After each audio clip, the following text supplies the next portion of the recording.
Hi, everybody. 5:30 came fast. I hope you're all doing well. It is 9/30, 2024. Tomorrow is October. Will we have a port strike? All of the port workers, will they go on strike? Sometimes they settle at the last hour, so who knows? But wow, will that throw more complication into our already very complicated lives here in the United States? So, again today, yeah, a lot on Hurricane Helene and what people are suffering and what our government is doing and not doing. Yeah, we are on our own. So that's why we need to bring back community, because if you don't have community, when these disasters strike, yeah, a whole lot of people rally around, but you need them around for a long time. So, and I can't get off this because this is really unbelievably bad, really bad. And wow, a whole lot of people are suffering. So let me just say hello to those in-house now. GeoFactor 3. Yeah, thank you for GeoFactor 3. Thank you for telling me it was September 30 instead of May 30 that I had 5:30. I don't know why, but thank you, GeoFactor 3. Anyway, hello. Hello, Christopher James and Alicia DeMoss, Julie, Crazy Pots, Tony, Sandra. Your friend from Asheville is okay. Good. She has no water, no power. You're able to send her some survival things. Good. Wow. Okay, Miss Blanche, hello. D Manufacturer, Barb in Ohio. Hi, Analog Synth Player, Tonette, Patricia White, and Oracle 11, Silent Walk, Tony from Montana, Steve Ladner,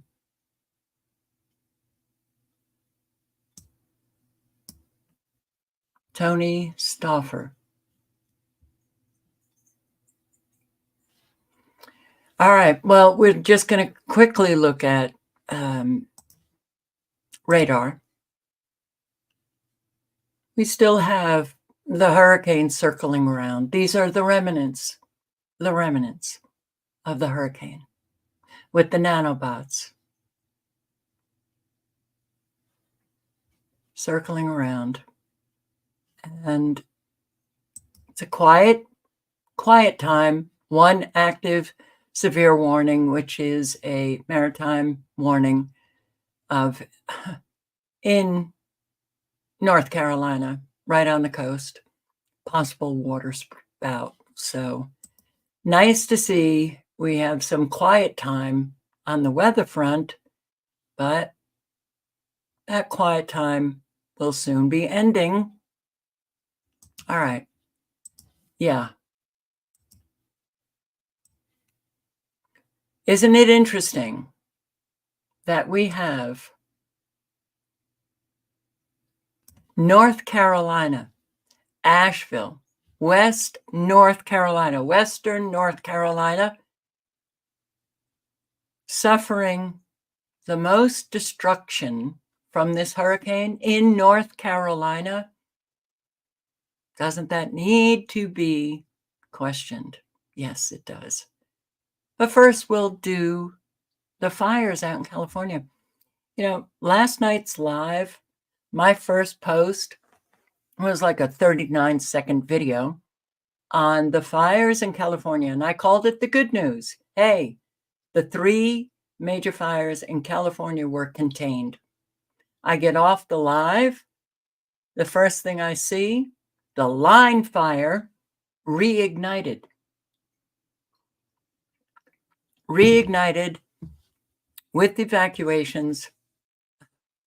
Okay, so, and this was 12 hours ago. So let me just see if we have a more current video, which I really should have looked up before, but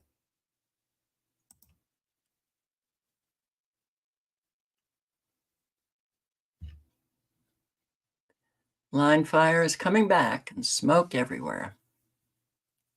New evacuations ordered. So this was 1 hour ago. Now, out west, as a major fire consumes more than 40,000 acres of timber east of Los Angeles, local authorities have issued a new mandatory evacuation order for the tiny community of Seven Oaks. Investigators do believe that the fire was started intentionally about 3 weeks ago, and the man suspected of starting it is charged with several felonies. The fire was about 85% contained. Reignited, evacuations taking place, flare up prompts new evacuation orders. Okay. From the East Coast to the West Coast, a whole lot of people are having to evacuate, or how about shelter in place? But first, we'll take a look at Acapulco, their hurricane, which I don't think has gotten any press here in the United States.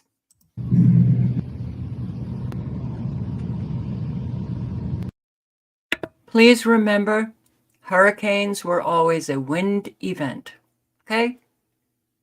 Massive flooding now. A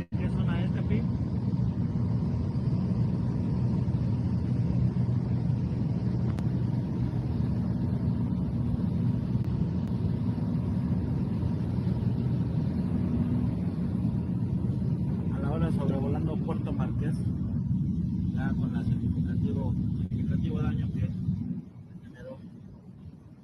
Zonas totalmente inundadas, ya con lanchas de rescate operando.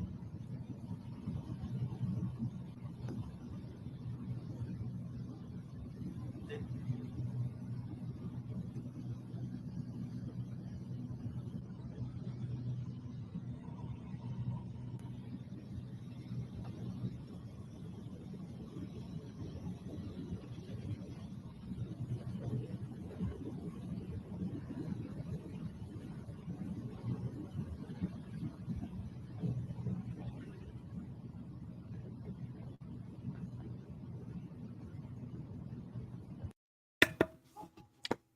Well, in Acapulco, you have an awful lot of people who are displaced without a home.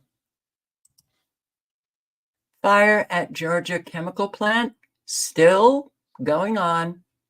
Evacuations, shelter in place. Do you think our country is in need of help?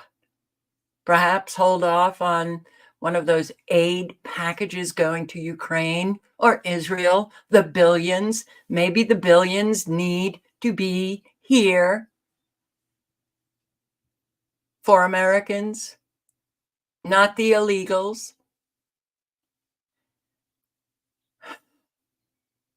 We are so on our own. Our government, local, state, federal, has been telling us for a very long time, we don't care about you. In fact, we have contempt, utter contempt for you. Evacuations in Georgia following a chemical plant fire outside Atlanta that spewed potentially toxic smoke into the air and forced an interstate to shut down in both directions. Our senior national correspondent Steve Osunsami is on the edge of the evacuation zone. Good morning, Steve. Good morning to you, Lindsay. Parts of this major interstate, Interstate 20, are going to remain closed today while authorities clean up this chemical mess. They're still telling people to stay inside their homes and keep their windows closed. More than 17,000 people east of Atlanta are still worried about returning to their homes today after a fire at this pool chemical plant forced them from their neighborhoods. The colored clouds of burning chemicals filled the sky in Conyers, Georgia for most of the day Sunday, and people miles away could see what looked like skyscrapers of smoke. I want to strongly ask all of you to please spread the word to stay away from this area at this point. It was dangerous to breathe. So authorities shut down the busy interstate nearby, backing up traffic in both directions for hours. Families who agreed to leave spent the night in makeshift shelters. If you choose not to evacuate, please do not get out and ride around and take videos of what's going on. Either leave or stay, but don't be wandering around in the city. The fire initially broke out in the morning inside the Biolab pool chemical plant when water from a sprinkler mixed with the product and caused a chemical reaction. Firefighters were able to put out those first flames, but then the fire later reignited and the building collapsed. What you're seeing is still that chemical reaction from that water reactive chemical product. Investigators aren't sure yet which chemicals burned and released into the air or what caused the fire to reignite. This is now the third major incident at this same chemical plant in the last several years. George, these families have been here before. Wow. Wow. Okay. Building collapsed. Do you think it's really just, bad timing, but an accident? Considering Hurricane Helene doing an awful lot of damage in Georgia. Now we've got this. We've got the fire in California. We've got so much going on that it's really hard to, just get everything about what's going on, especially when you then leave the United States, look at the warring going on in the Middle East. It's you can't possibly comprehend it all and address it all because you would need hours. So there's still a shelter in place in Conyers. Death toll triples in Asheville, North Carolina. There were bodies in the trees. They're still doing search and rescue. There is still, New York Post has it, I think over 1,000 missing. So the numbers are just going to continue to rise. Virginia woman has not heard from North Carolina friends since Friday. It's catastrophic. I've actually never seen anything like it. Shannon Lowry's longtime friend is in Burnsville, and she hasn't heard from her since Friday. I've checked road maps. Everything I've got is weather service, social media. Sounds crazy. TikTok of what's going on, people looking for people. There's no way of knowing and cannot physically get to them unless I want to walk a mountain or take a helicopter. Closer to home in Southwest Virginia, the Red Cross is manning 5 different shelters, serving at least 1,000 meals and giving away more than 100 supply kits, sharing photos and updates with what cell service they have. So I hope everybody who's affected by this is found and they can make contact with their family and friends to at least know they're alive and okay. Hurricane Helene. There have been towns that have been just wiped out. Okay. Do you remember when these events were rare and everyone was interested and they were watching and they were horrified? And now it just seems to be like another event. Oh, well, what a shame. Okay. I am just, I don't know what to say anymore.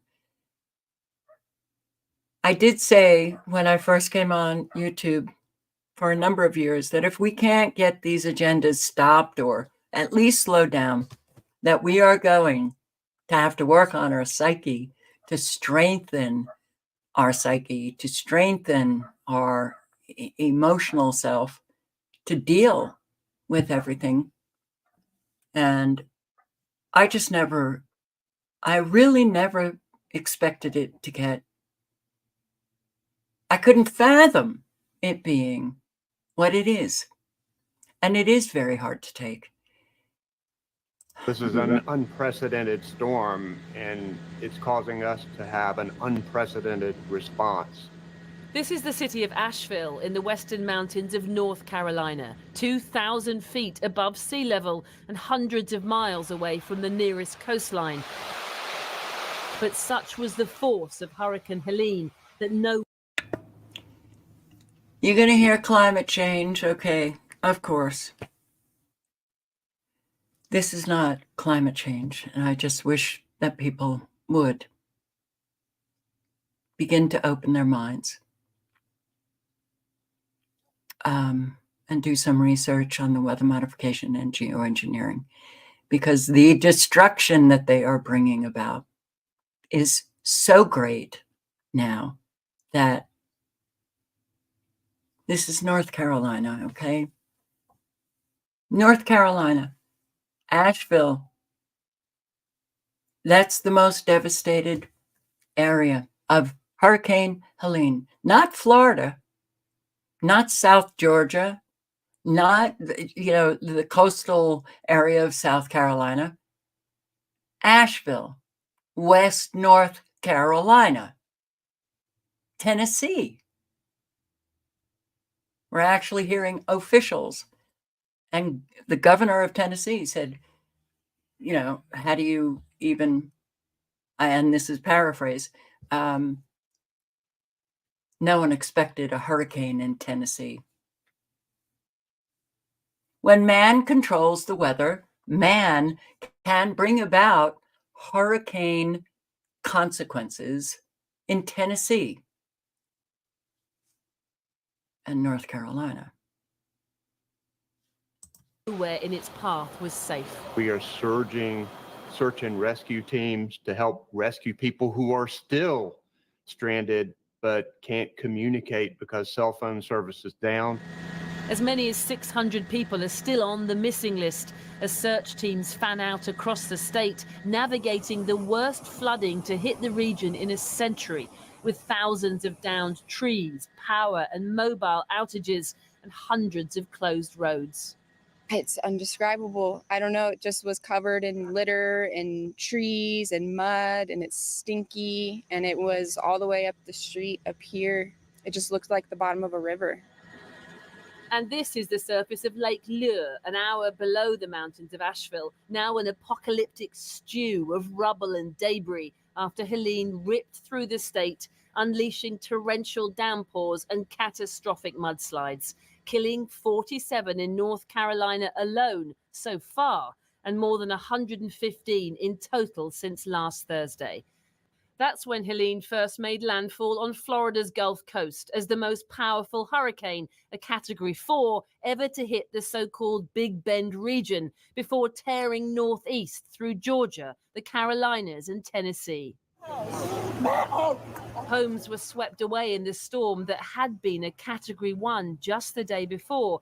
But in a now all too familiar tale, Helene picked up massive amounts of energy from the unusually warm Gulf waters, exacerbated, scientists say, by climate change. The result was a 350-mile wide devastating storm with wind speeds up to 140 miles an hour at their peak. And have you reached out to President Biden about federal relief efforts? No, I haven't reached out to him. No, I think he's sleeping right now, actually.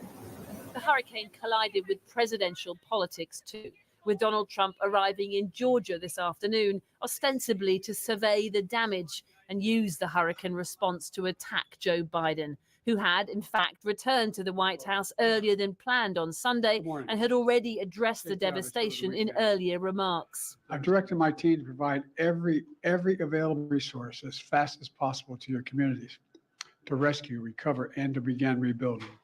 Biden says he plans to visit storm-ravaged areas this week as Vice President Kamala Harris cut short a campaign trip in Nevada to return to Washington, D.C. to be briefed on the crisis.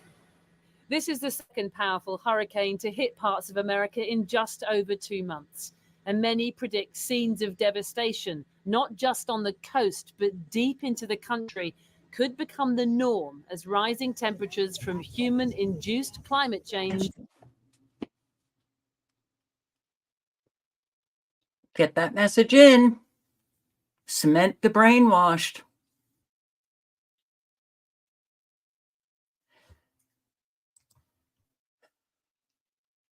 Tri-state area.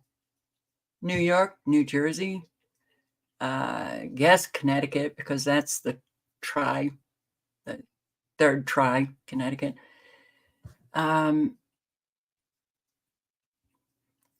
They're coming from all over.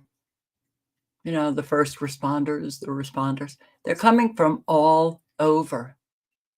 This is massive. This is devastation. And as I watch, I'm beginning to understand why people are comparing it to Hurricane Katrina. This is massive. And a whole lot of those that you'll hear as I go through this could be coming to help, but haven't been called up.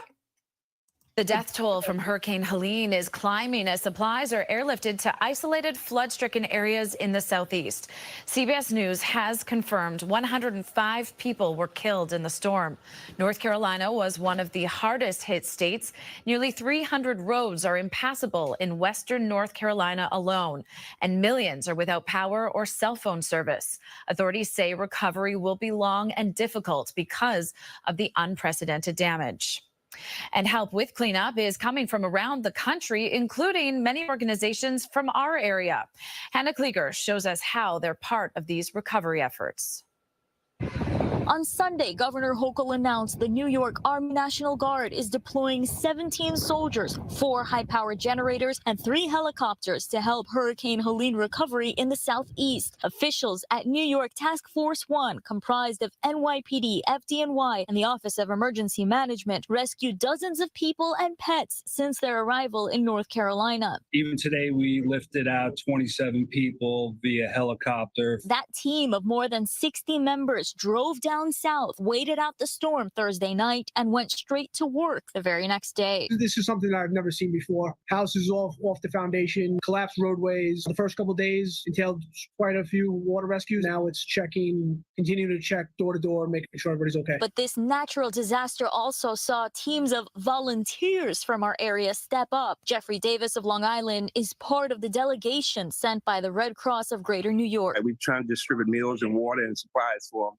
And that's what they really need right now. The team spent the weekend in Tallahassee. The American Red Cross says he's one of more than 500 disaster workers nationwide deployed by the organization. The infrastructure is really messed up right now. All of the people we spoke with said there were significant challenges with internet connection and cell phone service, saying it was really hard to keep in touch with people back home, and especially with residents in isolated communities who may need the most help. People are trying to go reach their loved ones. They may or may have not evacuated from where they were. Mark Haug is a teacher from Ocean Gate, New Jersey, who started a disaster relief nonprofit called Hold On, I'm Coming. I started this organization because when I lost my house in Superstorm Sandy, A lot of people came to help me. Big thing that people are using us for right now is cell phone recharge. Volunteers on the ground say they plan to remain there for several days, possibly weeks, working to address the needs of those whose lives were washed away. Hannah. A lot of people, a lot of people need help. A lot of people. This is Tennessee. Every time you see a disaster, it's a little bit different. And certainly I've never seen a hurricane disaster in Tennessee that has looked like this, not in the years that I've been here. Let's be together. Let's be unified. If we are positive and pull together, then not only can we rise up from this, but we can overcome anything that comes before us.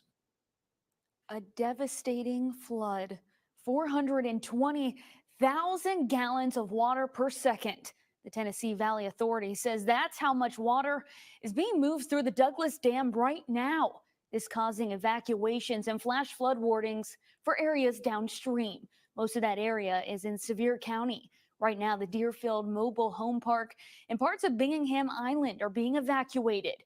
Sevier County Vice Mayor Brian McCarter says if you live near the Pigeon or French Broad Rivers in the Douglas Lake, then you need to prepare for an evacuation if needed. So this going into Sevier County, this is spreading out. The rivers just keep coming up. The flooding just keeps spreading out. It's not stopping. What the hell is going on? Well,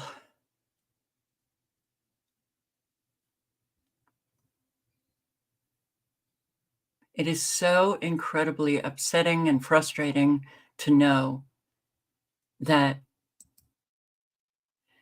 yeah, this is deliberate. We are at war. We are very much at war.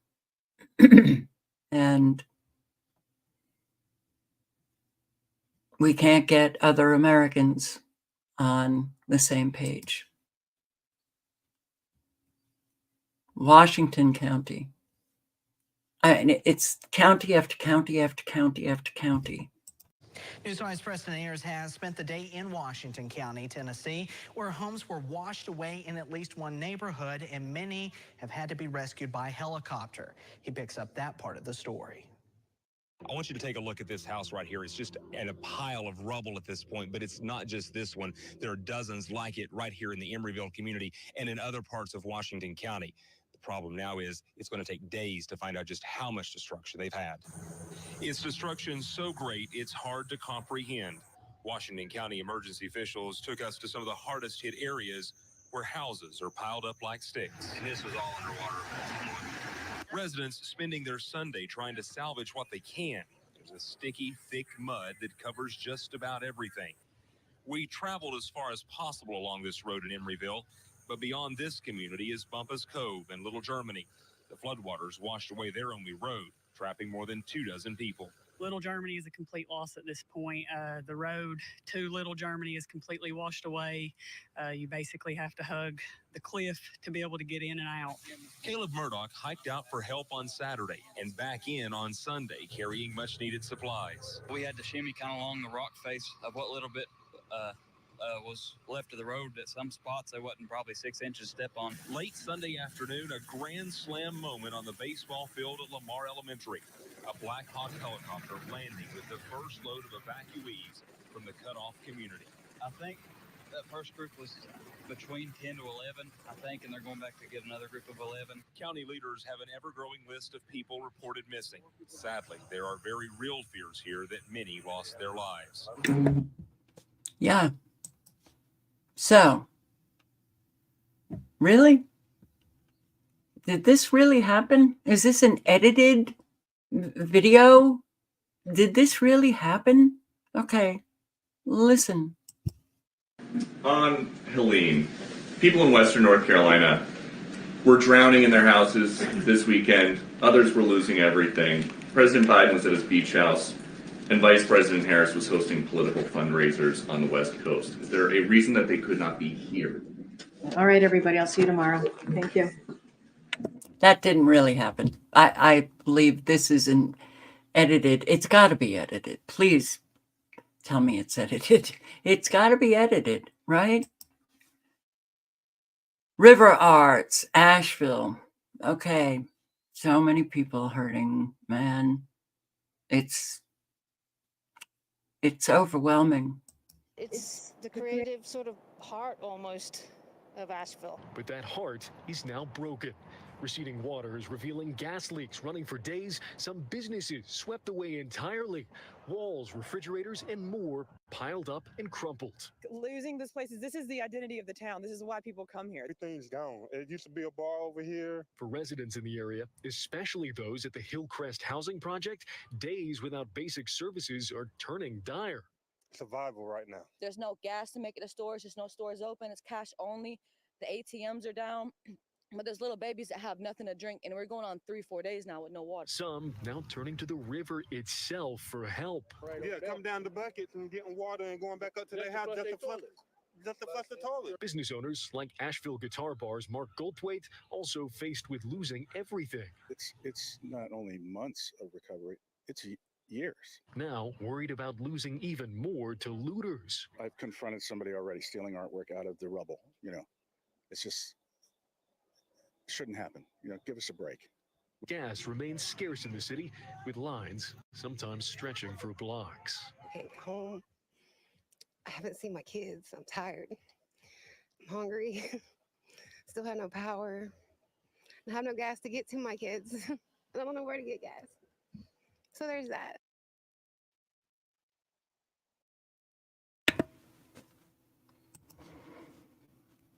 Floodwaters caught on camera by an Appalachian State student from Midlothian. It was literally like a war zone, like sirens everywhere. Everyone's just like going crazy and whatnot. Definitely devastating to say the least. Wynn Brooks shared these pictures and videos with CBS 6 after he drove home through the debris. First, I just saw like flooding everywhere. I was like, oh my God, this is crazy.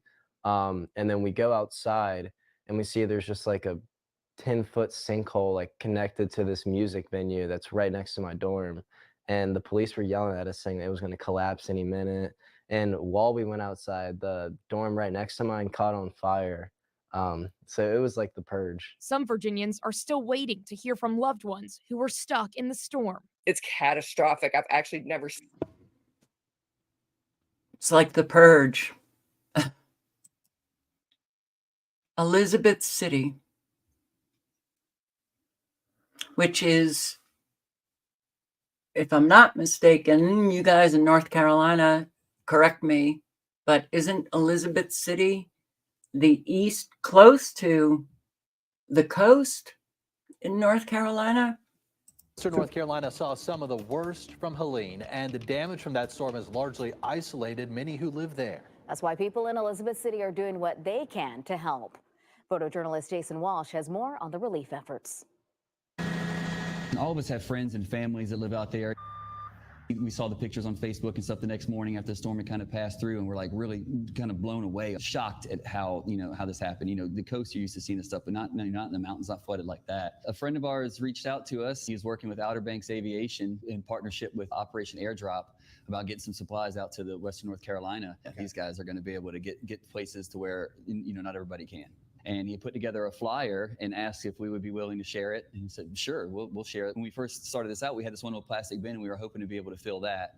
It certainly has done great. We have the luxury of having space to be able to hold supplies, and we have the luxury of having people following us on social media that'll spread the word. Our sheriff reached out to us knowing that we were, might run out of room in this little building, and has offered to have a secondary collection site there. Pasadena County Sheriff's Office is here to assist with collecting items. But what I've also been hearing is, well, I posted on my Never Lose Truth channel this video of TEMA. It's Tennessee Emergency Management saying don't donate or help. I'm going to play that in a moment.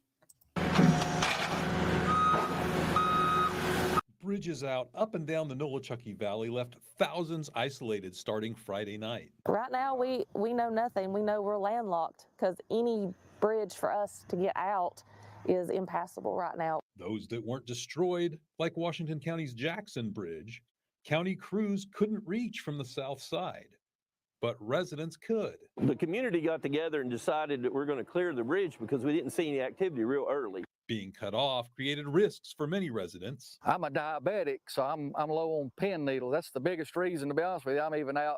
I've got like a half a box left, which is about a week's worth. Plenty of reason to get personal equipment onto the south end of Jackson Bridge Road. We've been here all morning, pushing mud, cutting trees, and moving things out. Action was also underway from the north. The county was on the other side, so we're all working to meet in the middle, if you will. Okay, so I hope you are putting yourself in the shoes of these people, because it could very well happen to you. And you have to get out there. If you've got the tractors, if you've got the dump trucks, if you've got any resources to get out there and help clear roads, help people,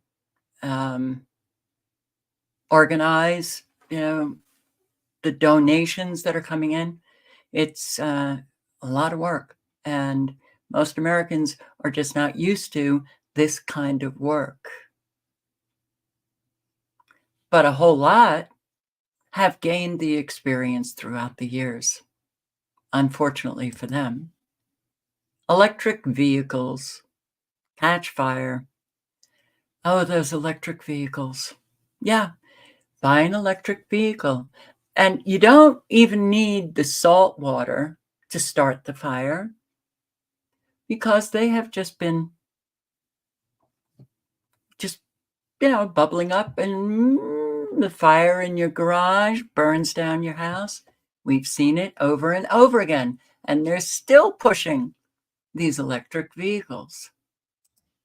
Even though Helene is long gone from Florida, it is still wreaking havoc. Officials say salt water is causing electric vehicles to catch fire.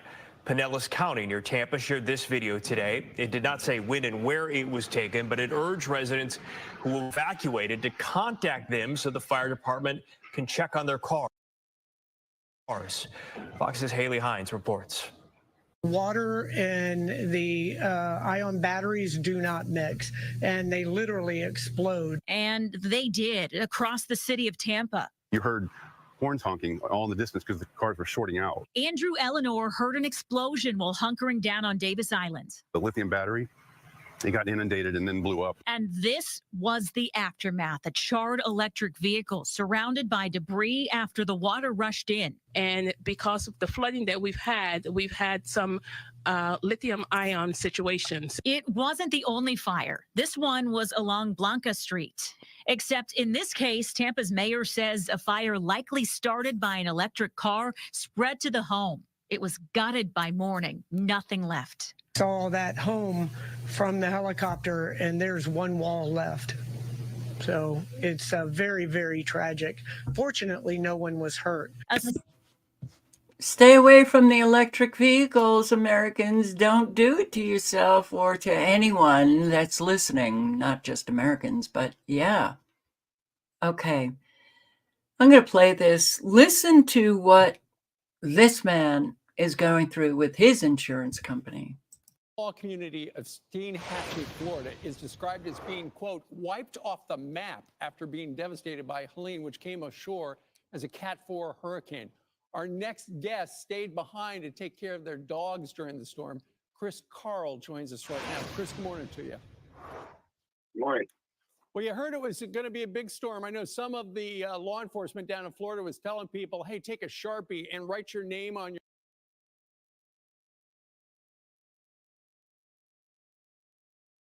your arm if you don't make it out. When it came ashore, did you live in a camper? What happened? As it came into shore, my family actually tried to get out. That was the plan.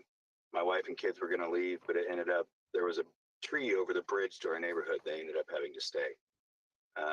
We all at that point moved up out of our camper, and my mom lives on our same property, and she has a mobile home up there. It's a pre-manufactured home, and we moved up into there. Right. And you've been through storms before. How did this rank as storms you have survived? My wife and I were actually storm chasers up in Kansas before we moved to Florida. This is our 6th hurricane down here. This is the worst, most destructive, strongest storm I've ever been through. Right. And I know that while it was epic, you are thankful that you were alive. Absolutely.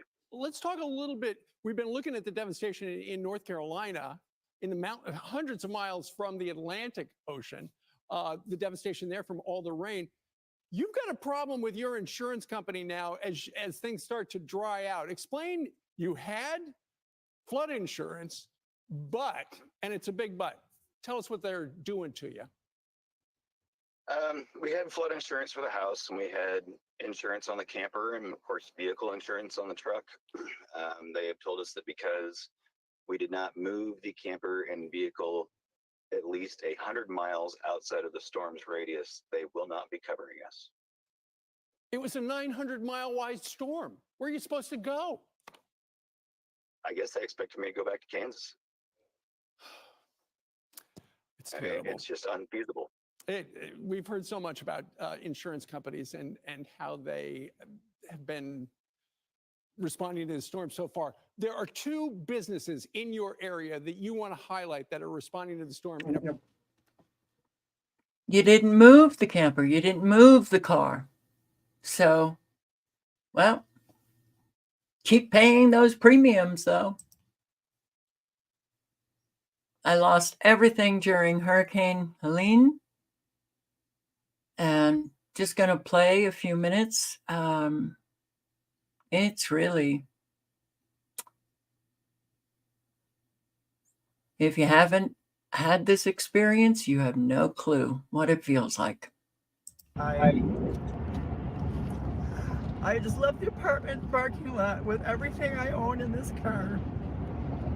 I think this is the first time I started crying. I lost everything in the apartment, but I was able to save quite a few things. A lot of art supplies.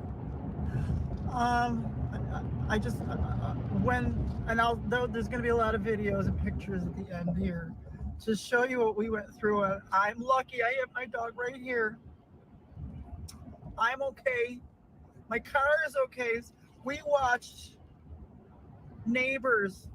Think of my neighbor. I was sitting there watching the water go above my sliding glass door.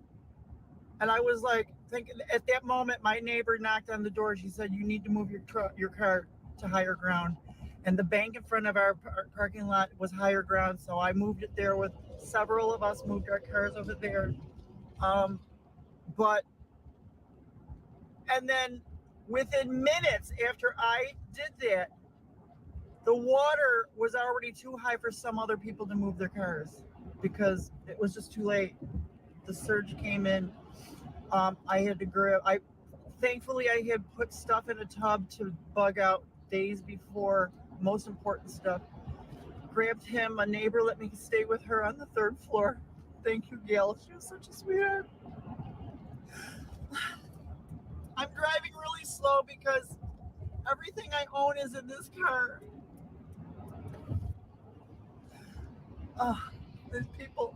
Anyways, so there's a 2nd and 3rd floors of the apartments, and all of us just kept walking up and down the 2nd and 3rd floor, at the railings, watching our neighbors' cars get flooded. And then it was so surreal because it was dark. The water just kept coming in. The car alarm started going off and the blinking lights, and there was nothing anybody could do. These people just bought their car a couple months ago. One girl just moved in a month ago. Now the 2nd and 3rd floors were okay.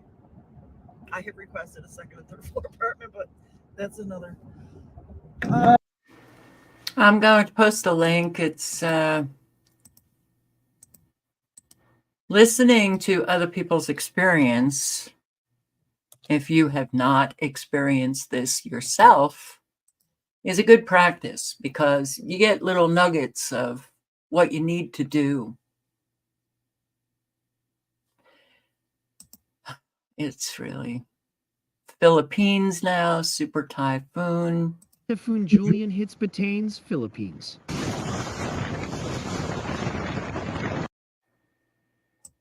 Oh yeah, let's go.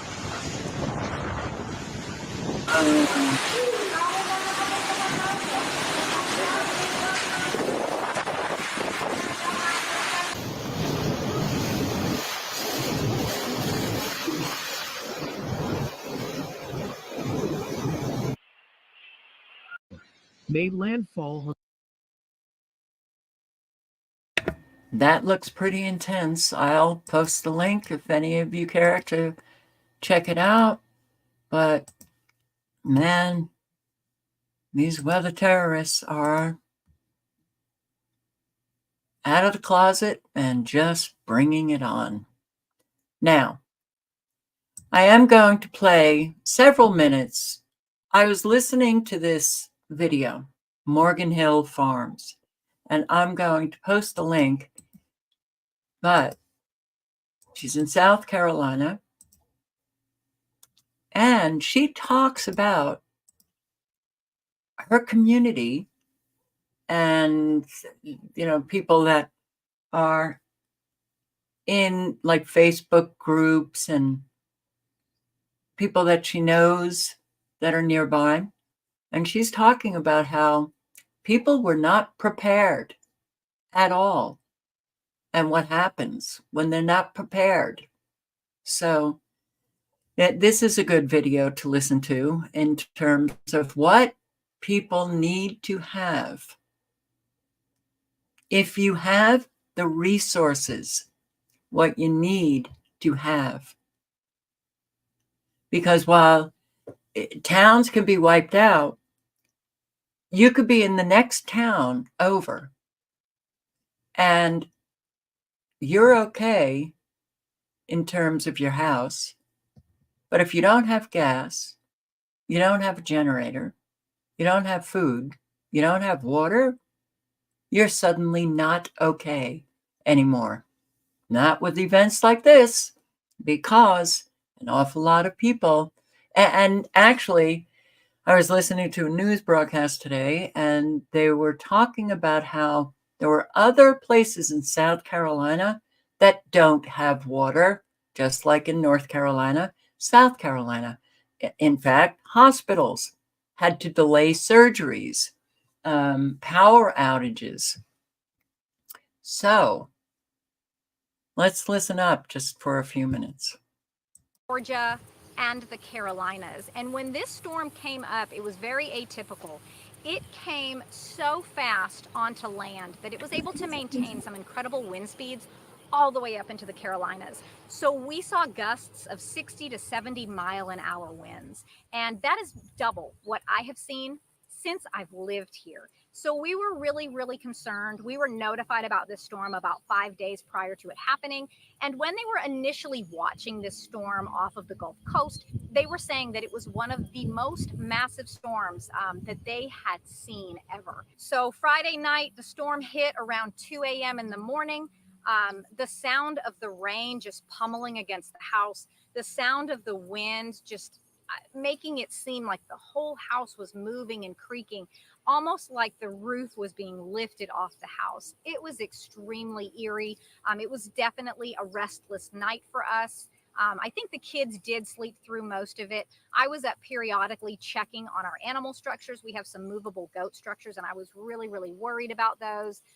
Luckily, they did not blow over in the winds, but it was just a very terrifying night. Hearing what was happening outside, not being able to see what damage had occurred, and having absolutely no control over what was happening outside was just very, very disconcerting. So around 7:30 that morning, the power finally went out. We still were sustaining really high wind speeds until about noon. Nate did ask me if I wanted him to go ahead and get the generator out and get things going. I said, I don't think we need to do that. I think it's going to be okay. I had already been preparing the day before by making some really easy breakfasts for the kids, so I didn't really feel the need to, be able to access the microwave. I was under the impression that our freezers would keep our food cold for about 48 hours. And so I told him, don't worry about the generator. It's fine. We've got a gas range. I also have a gas burner on my grill that we could use with if we needed to. From the damage that we had sustained at our property, I wasn't imagining that it was as catastrophic for everybody else as it was. We had some trees down on part of the property. We lost some really beautiful cedar trees. We lost some major branches from our pecan trees. We have 4 massive pecan trees that I was very worried about, but they weathered it very well.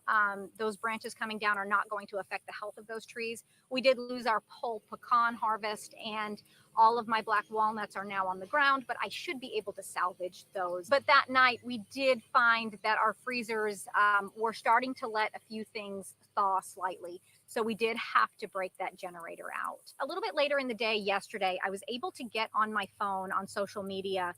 The cell service was very, very spotty. The internet service was very spotty. There is no home internet right now for, gosh, anybody in my surrounding area. That's completely wiped out. So there's no home Wi-Fi or anything like that. So you have to kind of rely on your cell phones. But when I got on social media, that is when I saw how catastrophic the damage was for people in our county and in parts of our state. So we have massive trees down, power lines down, electric poles have been snapped. We have major dams that broke and flooded areas. They were issuing evacuations as it was happening because they just weren't aware that it was going to happen. So they're issuing these evacuations so that people aren't getting caught in these floods. We had a lot of flooding and flash flooding all over the place. And I did go on to check and see what the electric company was saying as far as a timeline. And I was pretty shocked to hear that this may take weeks to get back up. It is one of the worst storms that anyone has seen in this area from 40 years ago that they can remember since they've been working as a lineman. That's what they were saying about some of their guys, that they've never seen anything like this and the damage that it caused. But we feel extremely, extremely blessed to just have sustained some trees down and things like that here and just be without power. I did want to share with you that as I was on social media, kind of looking at the aftermath of this, some of the things that I saw from my local community page were extremely concerning. And I think taking this real life event, this real life catastrophic emergency that occurred here, one that we had 5 days of warning for, what that looks like for your community. So I was seeing things asking, we don't have any power, where can I get some breakfast? I also saw one saying, I have 5 kids and I have no food in the house. Where can I buy food? Also, people were looking for gas stations to see if they were up and running so that they could fill their cars up. One lady did come on saying that there was one gas station open, but that the shelves were completely picked bare. And then someone else had said that there was a McDonald's in a neighboring town that was open on a limited menu, but don't even try to get there because with the amount of trees down in the roads, it was going to take them so long to navigate that route to McDonald's, and that McDonald's was packed with people trying to feed their families. I also saw some posts about people just lining up in gas stations. I saw some pictures, and one woman was saying, man, people are starting to panic because they can't get what they need. Also, a really big thing was cash. Nobody had cash. So if there was a gas station open, they couldn't get gas or anything that they needed because they only could pay with their debit or credit card. And because all the internet is down and those services are down, everybody's working on a cash system if they're even open right now. Hey guys, I just wanted to come on and give you an update to that update. So since I filmed that video just 3 or 4 hours ago, there have been a lot of new developments that have been happening. Apparently Lowe's released a statement here in our town and the neighboring towns that there are no generators available, that people have been just looking for propane. They've even been buying the empty propane tanks, thinking that those have been full and then bringing them back to the stores. They've been looking for gas chainsaws. People are looking for milk and meat. And although Walmart is open right now, there are no refrigerated sections that are open because I think that everything either spoiled or maybe they removed everything. Anyway, so they're only selling like dry goods and things like that right now.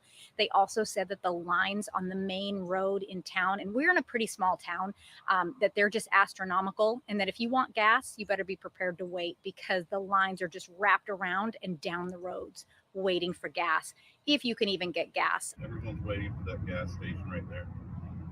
Look at how long the line is. Look at how long the line is. Look at how long the line is. Still going. Still going. Still going. Still going. There's been also a lot of posts about gas stations being open, but being out of gas. So just wanted to throw that in there to show you how things are progressing. It was just really, really concerning to see how unprepared my community was for this. And it makes me think, what if we had an even longer term emergency occur without any notice? What would that look like? In a longer term emergency, when people are not prepared or had no notice, you're facing even more people being unprepared. We had 5 days notice with this storm. And so I imagine that a majority of people did go out, get a couple days worth of food, some water, things like that. But we did have some that didn't prepare at all. It's extremely important that when an emergency happens, that you already have this stuff in your home, because most emergencies do not have any warning with them.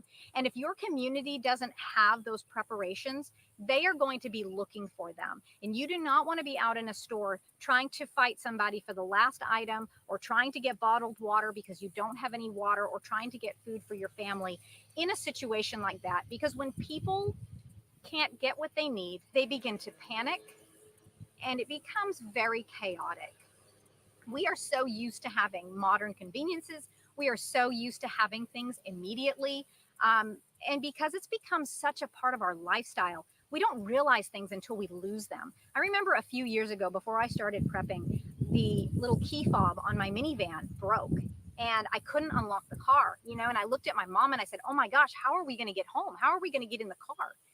And she said, just use the lock, and I think, what a silly thing. But these are some of the things that we aren't thinking about, because forever we've not had to use a little key to get into a lock. We just press a button. Or if we want, immediate access to information, we have our cell phones. If we want to use something in our home, we have electricity, we have a microwave, we have all of these things. I can run down to, I don't know how many stores are right down the road, and get whatever food I may want. But when those things are gone, people start to panic. And so I just wanted to give you guys this real life picture of what it looks like in an emergency. And I think she did a very good job. The link is in the chat. But yeah, if we were all on the same page, and if Americans understood, oh, man is controlling this, and they can bring hurricanes anywhere, inland, bring them right on up, hundreds of miles. Nobody expected this upstate South Carolina, North Georgia, Tennessee, North Carolina.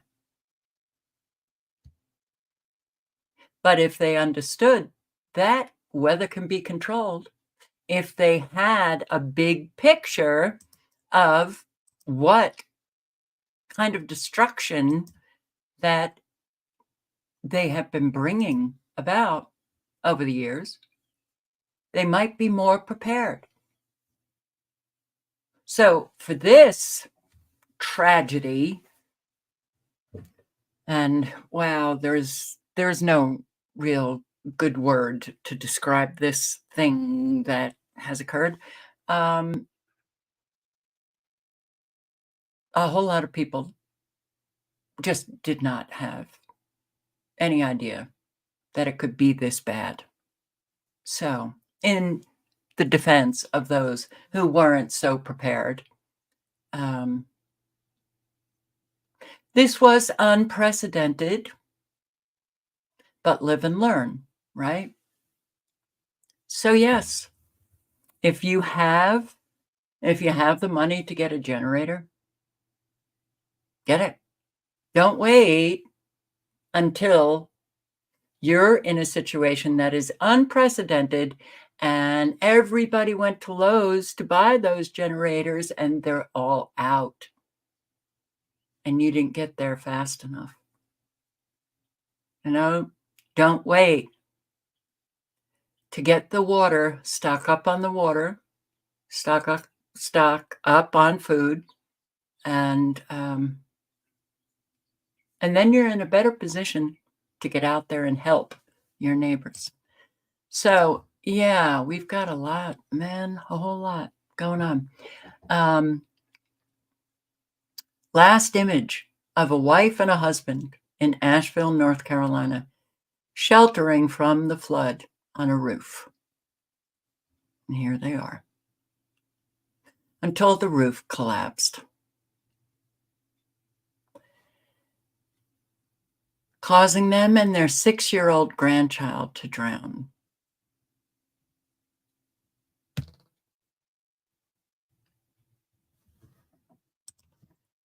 And listen to this, okay? So, actually, let me play this first. Please do not collect or send donations to affected areas in East Tennessee.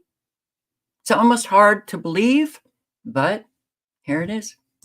This was just posted from the Tennessee Emergency Management. And you know what? Tennessee Emergency Management, you can fuck off. That's what you can do, okay? Because myself and hundreds of other people that have now seen your message are not going to stop helping the people in Tennessee, okay? We're not going to funnel our money through the government. We are not going to comply with you and stop helping people. I'm so livid about this. I cannot believe that they have put a message out to stop donating, to stop I can't even talk, to stop collecting and helping the people in Tennessee. You know what? We don't need you. We don't need your direction. We don't need to funnel our money through you. We are not going to stop helping our own people. We are not complying with the government.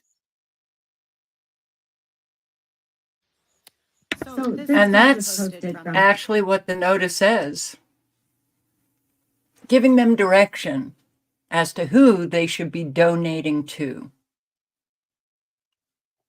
Don't listen to government. Government is not your friend. Not your friend. So here's another one. Why is the local government preventing people from offering aid? When I tell y'all I'm super frustrated. I'm sorry. Everything has a different volume. Frustrated at the moment is not a lie. You know, for the past 48 hours, I had planned to go to East Tennessee, you know, Irwin, Newport, and all that tomorrow. And for the last 48 hours, I've also been on the phone with EMA, operational people, you know, trying to see who may need my thermal drone most and whoever I could assist better. You know, I just, and then I get a phone call and an email where we're being told to stand down. I've also spoken to rescue crews that are there right now. You know, and it's one thing I'll say about social media. Most people know, and somebody knows somebody and they see somebody. I've had emails where I've had a woman named Laura ask for help. Her brother got swept away. They have a video of him being swept away, and she's just asking for help to get him. And yet we're being told to stand down. I have heard from people, Danielle and Alex, no offense to y'all. I've heard from these two people about how he went to take generators and supplies there, and he was turned down. The water, food, stuff like that, turned down. Why? You have people that really need things. And I get it. It's such a disarray. I understand this was all so fast. But at the end of the day, man, putting a halt to everything while there's people's lives at stake that are sitting out there somewhere that don't have anything, that may be trapped, may be hurt, and you're asking people to stand down that have the capabilities to help somebody, it doesn't make sense to me. Make it make sense. I don't understand. Now, if you was going to tell me, hey, the military's coming in here, Coast Guard's coming in here, they're in here immediately, maybe it would. Maybe I'm missing something. I don't know. But being told, hey, man, yeah, just hold off for a minute. We're trying to get things figured out. Steve Fisher got told the same thing. Others have been told the same thing. Even crews that are in there working right now have been told to stand down. Why? And it's in certain locations. But when TEMA comes out and says it, it's for the whole general area across Tennessee. And I'm sure the Carolinas is doing the same, Nashville. Frustrated is an understatement, man. See, my whole life has been, you know, I've done things, I messed up. For the past 10 years, I've done everything I could to change who I am and just to generally rebuild myself. And I always told myself, no matter what, be selfless, help others, no matter what. Nobody's situation is worse than anybody's. And when people get in a bind like this, everybody needs help. So you do whatever you can to get off your ass and you go help them. And it just frustrates me because I have something that I know would help. Steve has one of the best drones there is. He has 30 MT. That is one of the top fucking thermal drones, man. And yet we're being told to stand down. It doesn't make sense to me. Look, man, I won't be in the way. Hell, I have trucks, trailers. I could bring water, food, anything they need. I could stock it full. Bring it to them. But I'm being told to stand down. Why? Make it make sense. Do you know there's videos right now going around of people fighting for water that's coming off these trucks? If y'all ain't seen it yet, you will. It's unreal, man. It's famine. I mean, it is absolutely destroying to one's core and heart to watch people, just everyday people, be put in a situation like this and have to fight for food in their life. And I'm sorry, I'm getting emotional about this because it pisses me off. Pisses me. I don't understand it. While my kids and my wife's in here laying down and they're sleeping in a comfortable bed tonight, you have families that have nothing anymore, swept away, gone. But yet we're being told to stand down. For what? Please tell me why.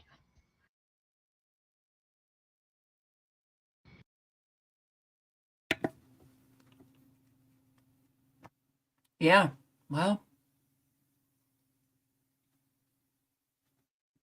it's for their safety. Government's protecting them because there's chaos. You can't enter chaos. You're a child. Government is daddy or mommy, and they're protecting you. You stay away. We will handle it. And people need to just stop listening to government. Because we know that government is not helping a whole lot of people. And even if they are, they sure do need help. Certainly when you're facing something like what a whole lot of people are living in a lot of states. This kind of disaster, the scale of the disaster, you don't tell people to stand down. You try to encourage people to do more to help out.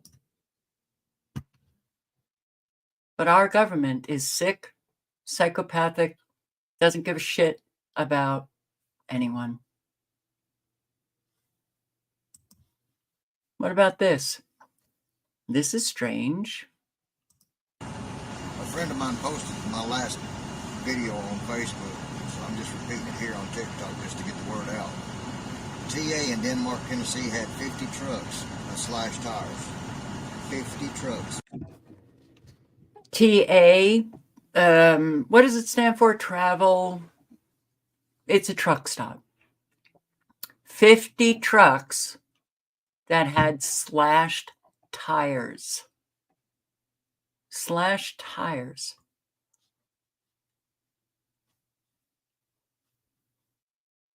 Eastern states, several truckers have confirmed. And I-40 through Tennessee. There are parts of I-40 that are open, and these might be the truck stops on I-40. Slashed tires. That's on I-40 through Tennessee. Exit 126 in Holiday, Tennessee. The Loves had 5 trucks. One guy had 9 tires slashed. And exit 163 at the Loves in Dixon, Tennessee, there were 16 trucks with tires slashed.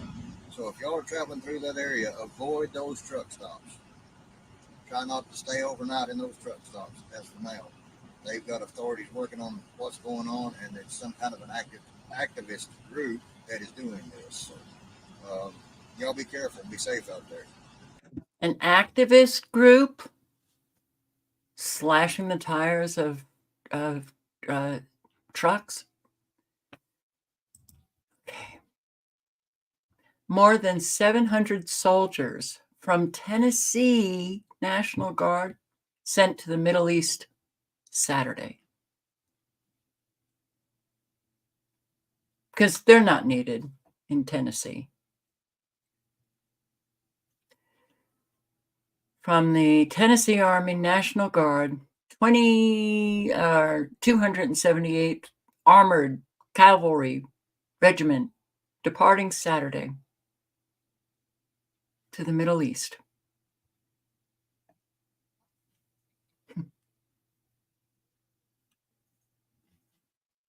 Because they're just not really needed in Tennessee. And, okay, so libs of TikTok just spoke to a U.S. military insider about Hurricane Helene. This is what she was told. The 82nd Airborne Division is known as America's global response force.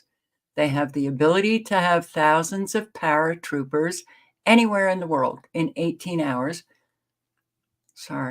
They provide combat capability, but also helicopter airlift, stand-up hospitals, and other support.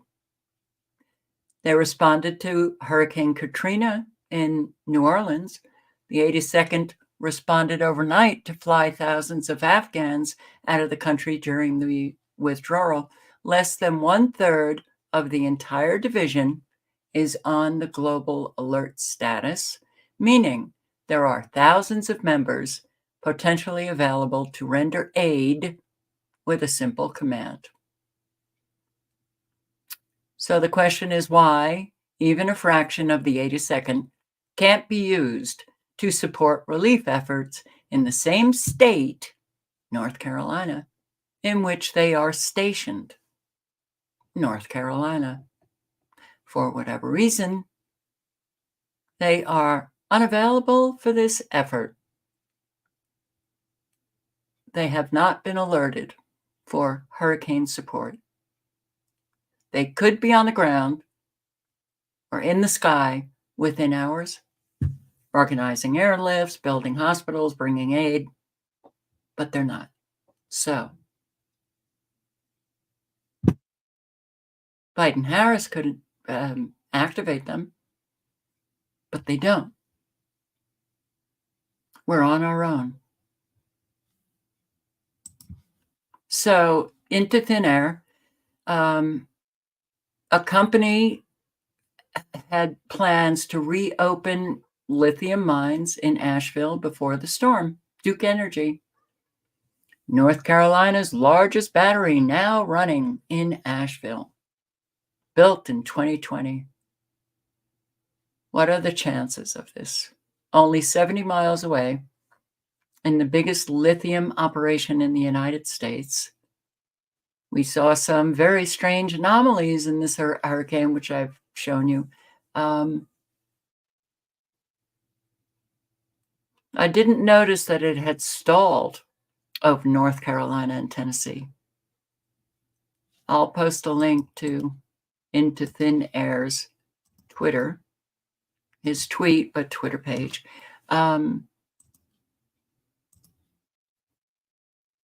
Yeah. So there are just ideas. These are just ideas here, but with all that's going on in the world and everything that's happened in the past 3 days, the hurricane, Verizon outage, I couldn't use my phone all day long. The outage was nationwide. And the explosion in Georgia, the chlorine plant. So, yeah.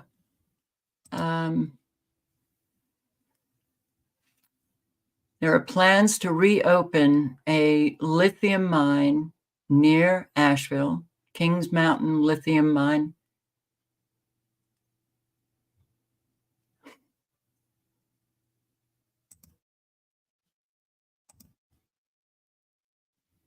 and he showed, and I showed, these frequencies.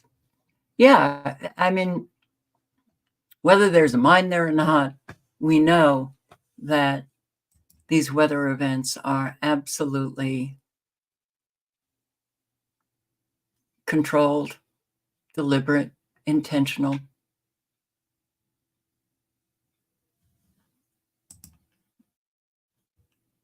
Oh, here, according to a tier 2 technician at Verizon.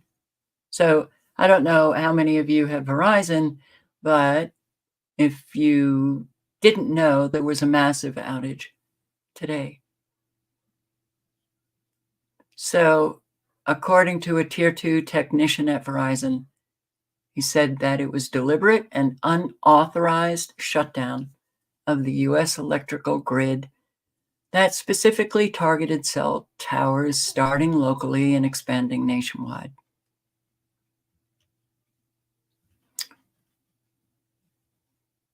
What do you think of our Wi-Fi'd world? What do you think of going digital? I hate this world. I truly hate it. Remember picking up the phone that you didn't carry to the stores, that you didn't, call people while driving. Remember that phone? It was either on the wall or on a piece of furniture, and it had a cord that went to the wall, and whatever was happening behind the wall, well, it made the phone ring, or it made you able to call people, and it was reliable. It was reliable. Remember, even when there wasn't any answering machines? Oh my God, people called and it would ring and ring and ring, and you just didn't answer. And they would know you weren't home. Oh.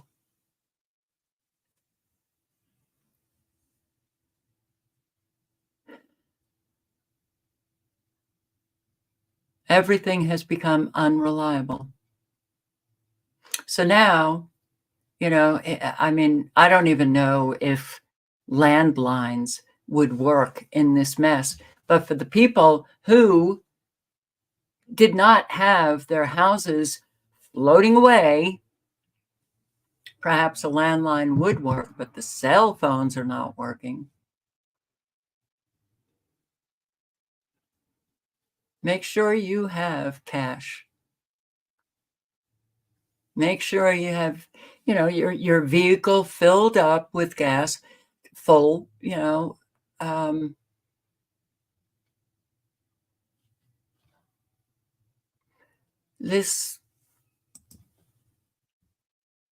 there's looting going on,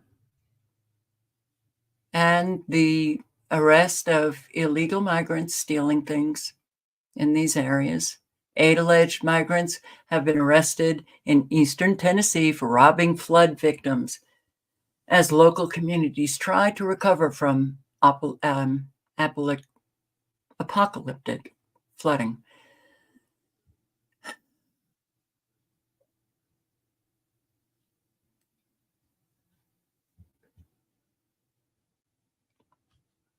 It's so just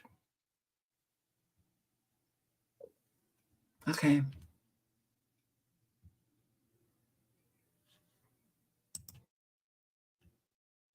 And here, Florida is able to handle everything. DeSantis says, let the federal government, use the resources for North Carolina. But apparently those resources, well, that's all we have. That's what Biden said. It's all we have. Americans, start getting upset. Please start getting upset. We're sending billions and billions and billions, another 8 point whatever billion to Ukraine, another one, all of the money going to Israel for wars. Could you please get upset because Americans are being shafted left and right? How about the billions for illegal migrants? Could you please get upset? You need to get upset about this. You need to feel something about it.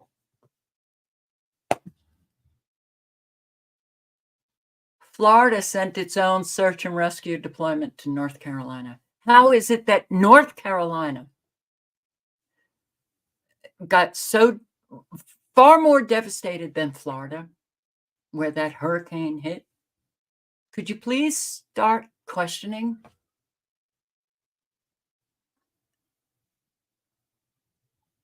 How did this country become, like, sorry to use this, but just filled with morons who don't think, who don't feel, zombies? You know, I don't get it. Well, I do get it. All of the frequencies, all of the poisons. But number one, what started first? The self-centeredness. That started first, and that's a really bad frequency.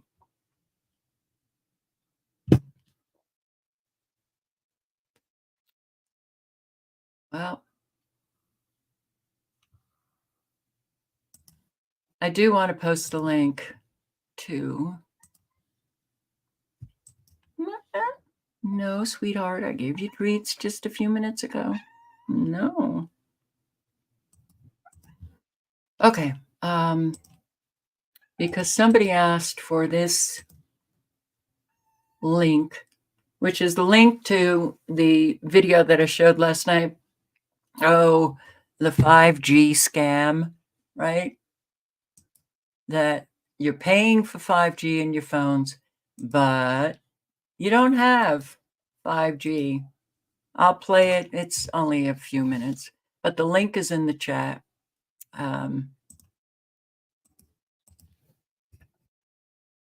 Phones. They're not only charging you more money for the phones and making a huge profit, but it's not even got the 5G in it. That's why your service still sucks. After all these billions of dollars spent on marketing about the blazing fast speeds you're going to have. Check out the video. I have two 5G phones in front of me. Right there is where the 5G chip is supposed to be. And right there is where the 5G chip is supposed to be. And again, I fix phones every day, so you can take this from a reliable source.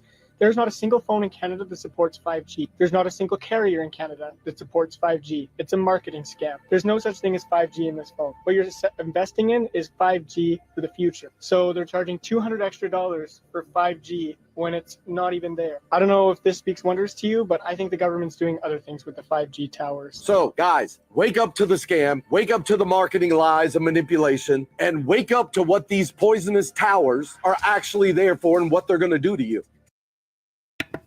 Okay, so now I want, yeah, okay, I don't know. How is it that this thing is actually a vice president? But how did she become senator? How is it possible that this is what it's such a reflection of the American people? When you're low, you accept low. You think the low is great, and it's really not. I know what a crime looks like. An undocumented immigrant is not a criminal. Two Venezuelan migrants are under arrest in Houston, charged with murdering 12-year-old Jocelyn Nungaray. I know what a crime looks like. And I will tell you, an undocumented immigrant is not a criminal. Days ago, another undocumented immigrant from Ecuador was arrested in New York City, accused of raping a 13-year-old girl in broad daylight. An undocumented immigrant is not a criminal, and we have to correct course on this conversation in our country. An undocumented immigrant from El Salvador was arrested in Oklahoma. Police say he raped and murdered Rachel Morin, a mother of 5 from Maryland. I know what a crime looks like. An undocumented immigrant is not a criminal. An undocumented immigrant is not a criminal, and we have to correct course in this conversation. An undocumented immigrant is not a criminal, and we have to correct course on this conversation in our country.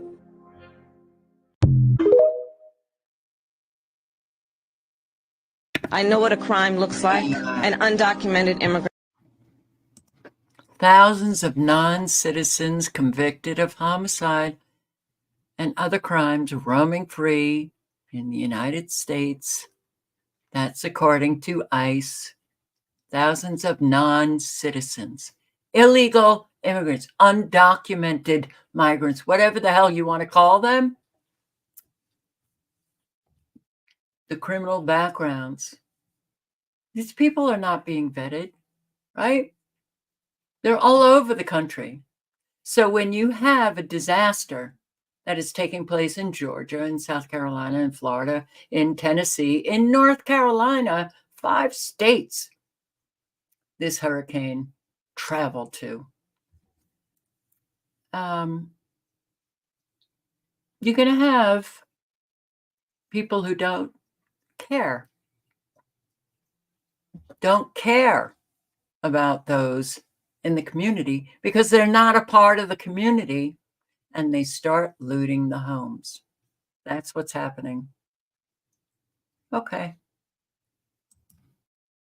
Feds admit 155,000 migrant driver arrests.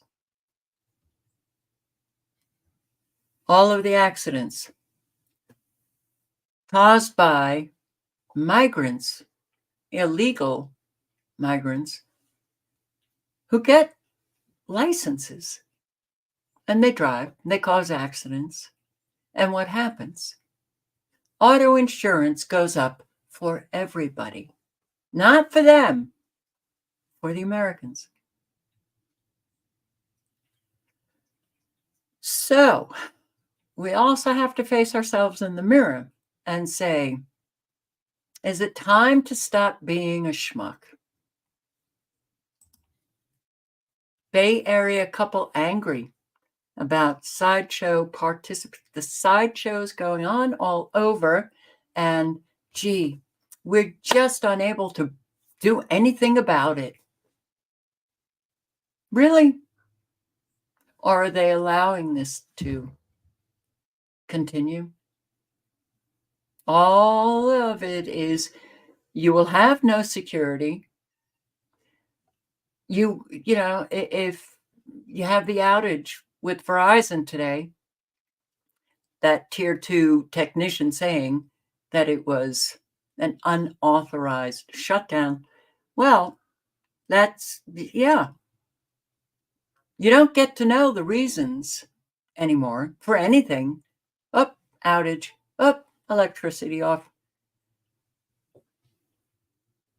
You are not to have any security, and you are unable to rely on anything anymore.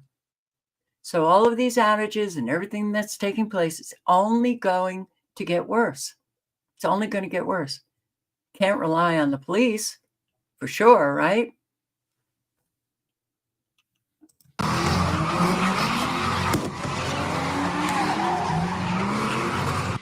A familiar sound now. Another chaotic night of sideshows on the roads, and neighbors are sick of it. Police in Vallejo tell us hundreds took part in dangerous displays overnight. New at 11, ABC 7 News reporter J.R. Stone talked to one couple who says the mayhem spilled from the street onto their house. This is what it looked like in Vallejo Saturday night into Sunday morning. Vallejo PD say they believe there were between 350 and 400 people involved in sideshows all across town. Neighbors we talk with are angry and say they've had enough. Had I known that they were doing sideshows, I wouldn't have never moved here. That's Patricia Williams. I talked with her and her husband, Paul, who have now lived in Vallejo for 4.5 years. This is what it looked like in their front yard when the sideshows happened overnight. People for as far as you could see. The Williams sent us these photos showing the damage done to their lights, their gutters, and their roof after people at the sideshow started climbing onto their home. Man, we were asleep, okay? It literally woke us up. Somebody could have gotten killed out here, hurt. You know what I mean? The striking point was when they were on my property, on my roof, you know, and this caused some damage that now we have to pay for. And enough is enough. The city or the police, they need to come out. I don't care if you got 2 officers. You need to know what these sideshows are because you need to put a stop to it. Police tell me there were multiple sideshows like this in Vallejo Saturday night into Sunday morning. They did respond to at least one, with mutual aid from Solano and Napa County Sheriff's offices and American Canyon Police. No arrests were made and no cars impounded. At least one person was hurt, but they weren't cooperative with officers. Williams are upset, saying they called police at least twice, but the sideshow here still lasted nearly an hour. Vallejo PD say due to staffing shortages, officer safety, and public safety, they are unable to respond to every sideshow. They should patrol this area more. You know what I mean?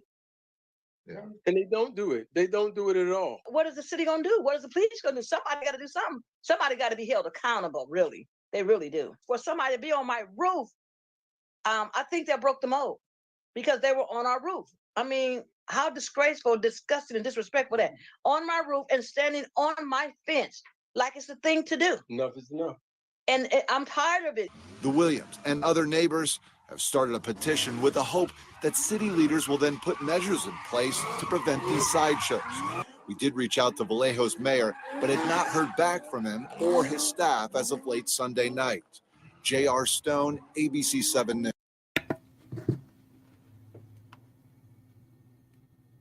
The police responded to one of these street takeovers. One? How many were going on this particular night? At least one. No cars impounded. No arrests. Okay. The police are allowing this. They've been told to stand down. All right. I have more, but I am not feeling well. You know what happens when you lose everything?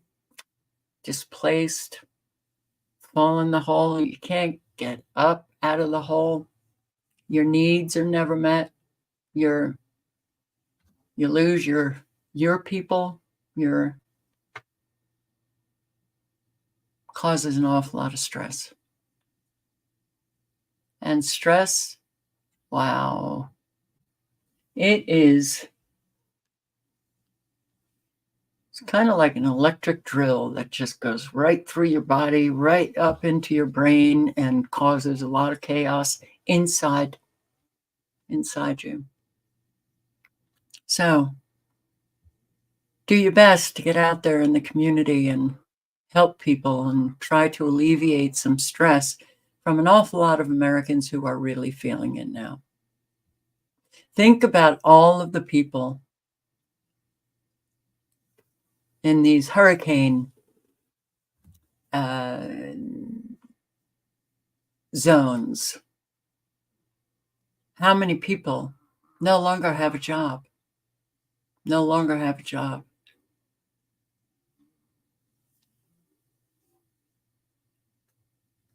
How are they to recover? Yeah.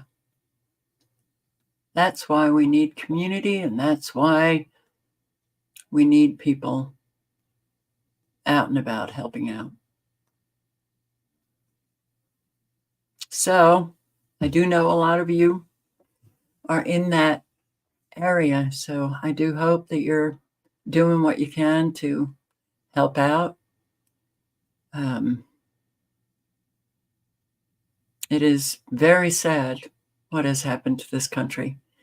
And considering the speed with which they've taken us down, it's kind of head spinning. But we've got so much more going on. How about that port strike? Oh, that's really going to do an awful lot. It could still, up to midnight, it could very well, there could be an agreement. It's happened before, last hour. But it's not looking good. And Biden already said he won't do anything to stop it. He did do something to stop the rail workers, but not the port. Huh, okay. We're talking ports from Maine all the way to Texas. Okay, so I hope you're ready for anything.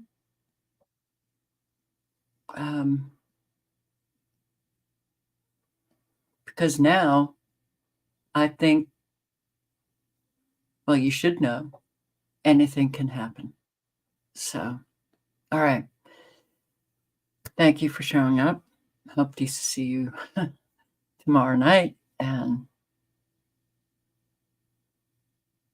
the only way to manifest anything better is living honestly and speaking honestly. Again, I'll say it. If you've never done any work on yourself, you may think you live honestly. You may think you speak honestly. But if you've never done any work, you don't know who you are, so think all you want. But to get on that road, it takes a lot of self-reflection, self-examination, self-correction, doing all that kind of stuff. Stay safe. Good night. Good luck. Ciao, guys.